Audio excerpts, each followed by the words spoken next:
Hello and welcome. So today we're going to talk about the 7 baby steps that Dave Ramsey's kind of whole program is based upon.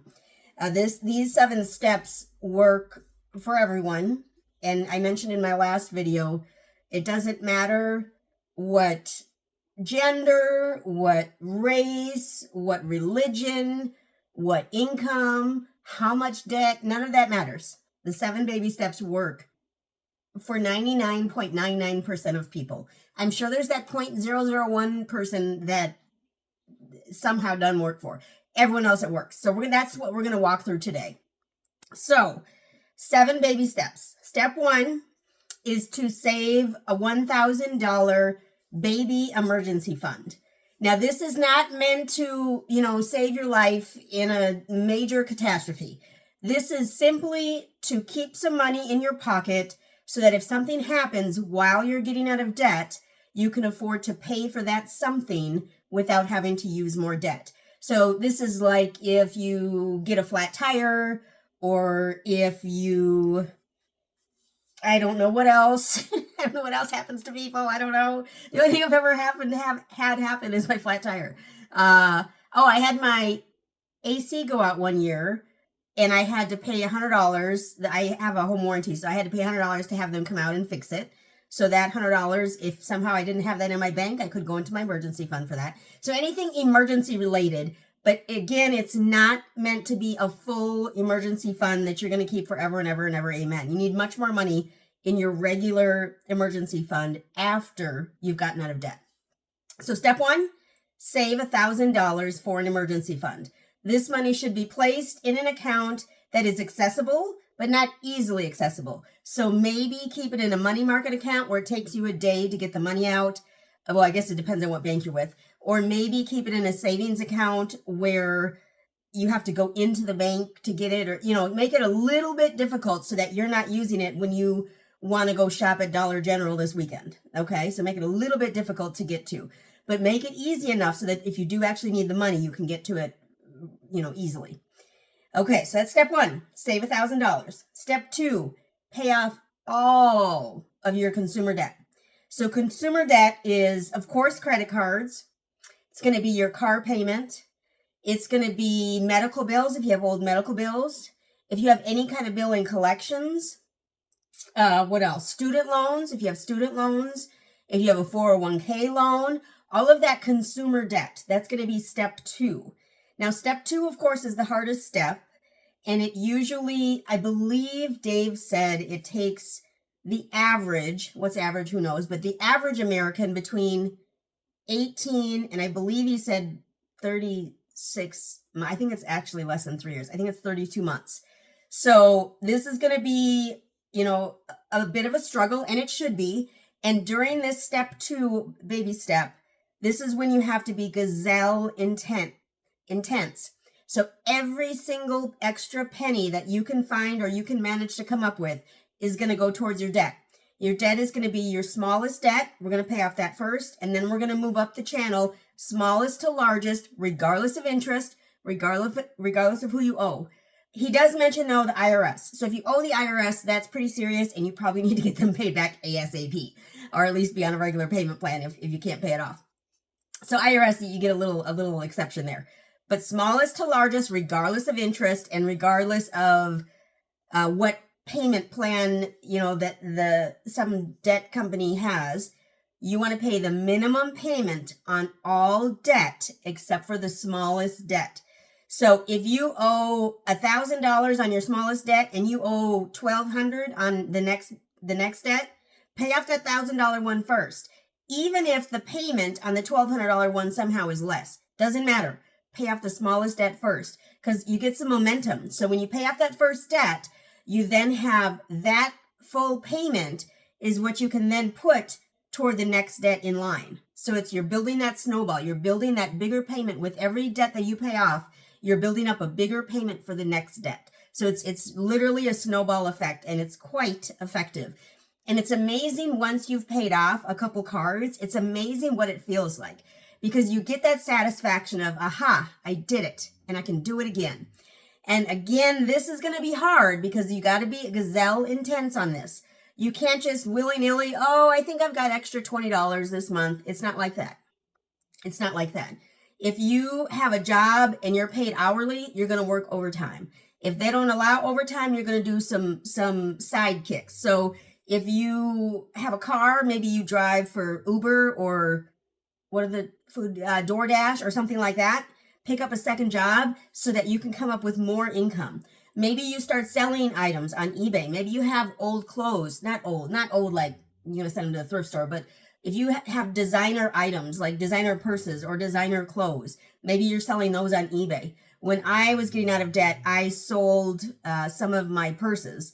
And actually also when we before we purchased the home, before my late husband passed, I actually sold my favorite purse that I have ever owned, my favorite ever.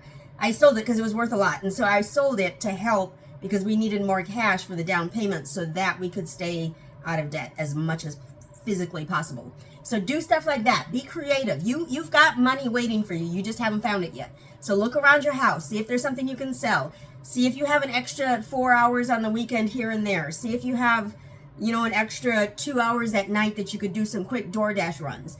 There's time, and there's time to make money. You just have to want it bad enough. You have to want to get out of debt bad enough. So that's step 2, getting out of debt. All consumer debt needs to be gone. We got to get rid of that consumer debt. Step 3 is to then build up your emergency fund. Oh, I should go back. During steps 1 and steps 2, you want to hold all investing. So if you're currently investing 15% into a 401k or into a Roth IRA or somewhere else, put that on hold until you're out of debt. Then once you're out of debt, turn that back on. So step 3 is to save 3 to 6 months worth of expenses as your emergency fund. And they start off with 3 to 6 months because this is the most comfortable for most people. Now, if you have a job that is unstable, or if you're maybe in sales, you may not know how much you're going to make each month or each week or each pay period or whatever. And so you may want more than 3 to 6 months. But regardless, start with 3 to 6 months worth of expenses so that you can pay expenses just in case something were to happen. Okay, so that's step 3. To me, it seems a 12-month emergency fund is much more comfortable than a 3 to 6 month emergency fund. Again, the Ramsey program is 3 to 6 months. So if you want to stick by the book, 3 to 6 months. I am more comfortable with 12 months. You may be comfortable with 8 months or 10 months or 15 months or whatever makes you most comfortable, but a very minimum of 3 months, very minimum. 6 months I think really should be the minimum, but he says 3 to 6 months. So we're going to go with that. Okay, so that's step 3. Step 4 is to turn that investing on. So once you've got your emergency fund set up, turn your 15% investments back on. This can be a combination of whatever investing you're doing. So it can be at work if you have a 401k. When you're a teacher, what is it called? I don't remember what it's called. But invest in whatever work program you have. Do that first, because typically that's going to be where it is tax-free. It's going to be easy. It's going to be automatic. It's not something you're going to have to think about much. So do the work investment first, because that's typically where you're getting the best deal in terms of fees, in terms of getting the best rates, in terms of making it easy. Do that first. Your 401k is first. Then move over, if your work doesn't have a Roth IRA or a Roth 401k, do a Roth IRA through whatever investment program you can get with. Dave Ramsey has a list of financial advisors that are very helpful. This is how I found my financial advisor. And because they were approved through his program, so they have the same mindset and understand what you're after. Okay, they understand, they get it. So they're going to work with you so that you can stay out of debt and not have a bunch of bills racking up in the background. Okay, so that was step 4. Step 5, if you have children, now I don't have children, so thankfully I got to skip this step.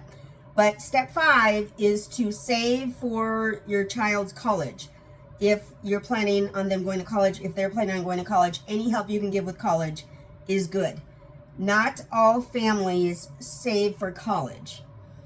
This is a problem for many reasons, but usually because that means the student is going to go run to the advisor's office and go sign up for a bunch of different loans. That's what I did when I went to college years ago. I went to the advisor's office and they set me up with all kinds of nonsense loans so that I could go to school. Now, I also did work at my school in the bookstore, so that helped pay down a lot of my monthly bill that I had with my school. So that was good. So that's an option too. If you have a student or someone going into college, see if there's an option to work within the college to lower your bill, because that can be very helpful. So that's step 5, save for your children's college fund. I'm reading it off my screen here. Make sure I get all the steps right.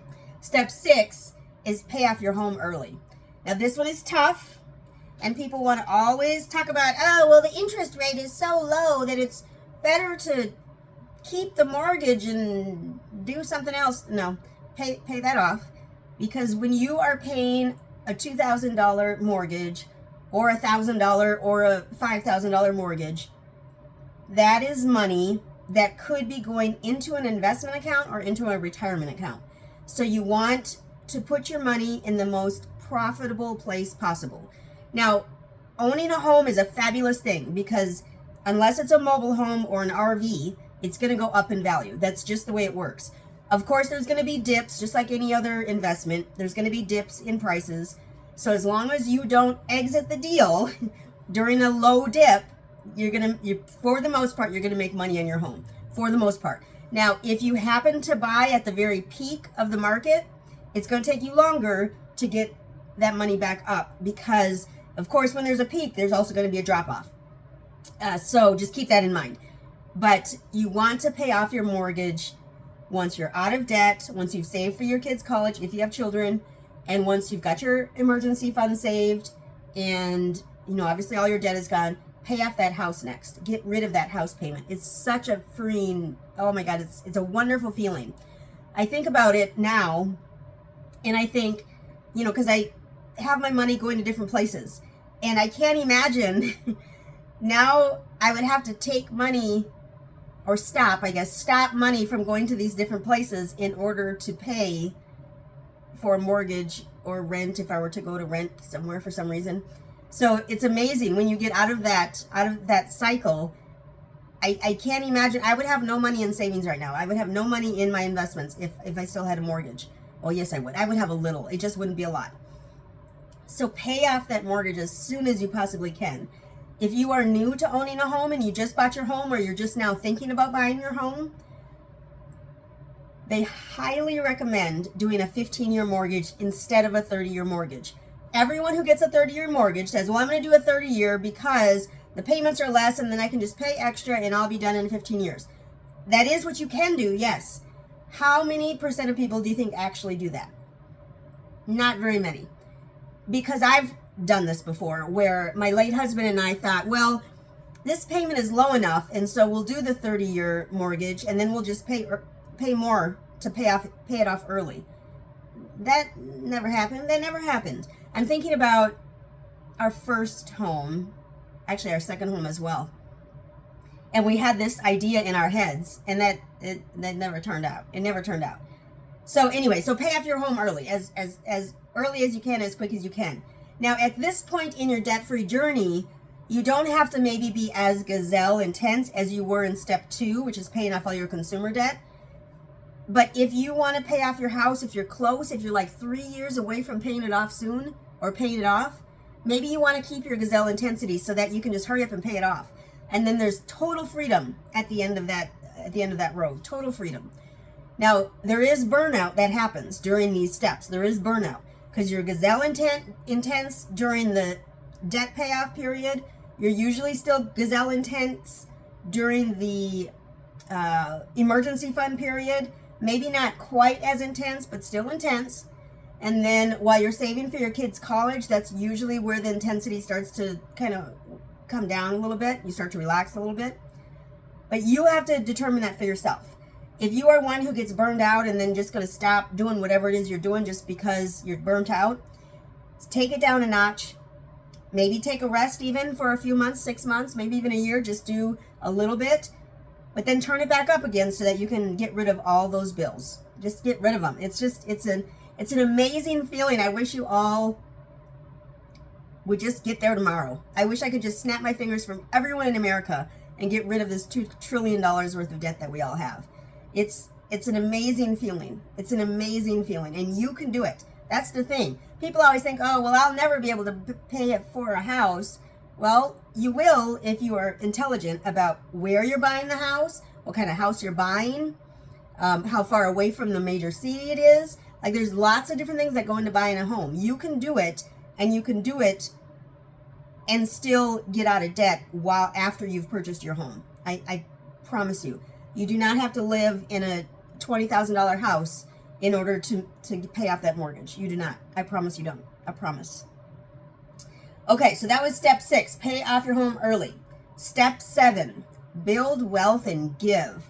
So step 7 is where you have no bills. There's no bills. You have like water and electric. If you have gas, if your house has gas, maybe you pay gas, and insurance, of course, but that's it.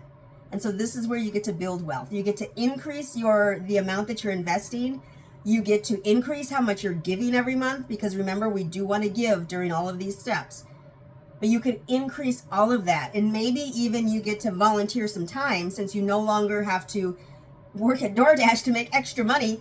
You can now maybe instead go volunteer at the local church or the local seniors home, or, you know, the local school, elementary school, I think is, I don't know. I was trying to combine the words elementary and high school. I didn't know how I was going to combine that. But maybe you can volunteer. But this is where you're going to build wealth and give. And this is like the ending point. Like, this is the exciting time. This is where you want to get to. These are the 7 steps. There's only 7. There's not 28, and it's not complicated. The easier it is, the more capable you are of doing it. I promise. So step 1, get your $1,000 emergency fund saved up. Step 2, pay off all your consumer debt with gazelle intensity. That means put your nose to it. Get your feet moving. Get your coffee in and go to work and get some money, make some extra money, and get those debts paid off. Step 3 was saving for your emergency fund. 3 to 6 months is what they recommend. I personally would recommend 12, but 3 to 6 months minimum for your emergency fund. Step 4 is turn your investing back on. So 15% goes into an investment of some sort. Use Dave Ramsey's financial advisors. They can help guide you and teach you what's best. Step 5, if you have children, is to save for their college fund. So put an amount away for them so that when they go to college, they don't have to get into debt. You're helping them along the way. And then where are we at? We're on step 6. Step 6 is pay off your home early. And then step 7, which is the best, most freeing feeling ever, is to build wealth and increase your giving. It's a fabulous time. It's a fabulous time. And the amazing part about all of this is it doesn't matter, again, doesn't matter your gender, your age, your race, your religion, your beliefs, your political view. None of that matters. It's the same for everyone. I promise you, if you do these 7 steps, you will feel so much better. You will feel so much better. And I'm looking at the screen, and I have to share my shirt. My sister gave me this shirt, and I think it's adorable. So I used to train horses. The horse breed that I used to train is called American Saddlebreds. And so the shirt says, I like coffee, my American Saddlebred, and maybe 3 people. And that is very accurate. So anyway, I appreciate you so much for stopping by today. I sure hope you can give the video a big thumbs up. Leave a comment down below. Be sure to subscribe. When you subscribe, you should hit the bell so you know when the next video comes out. Thank you so much for stopping by today. Y'all have a great one.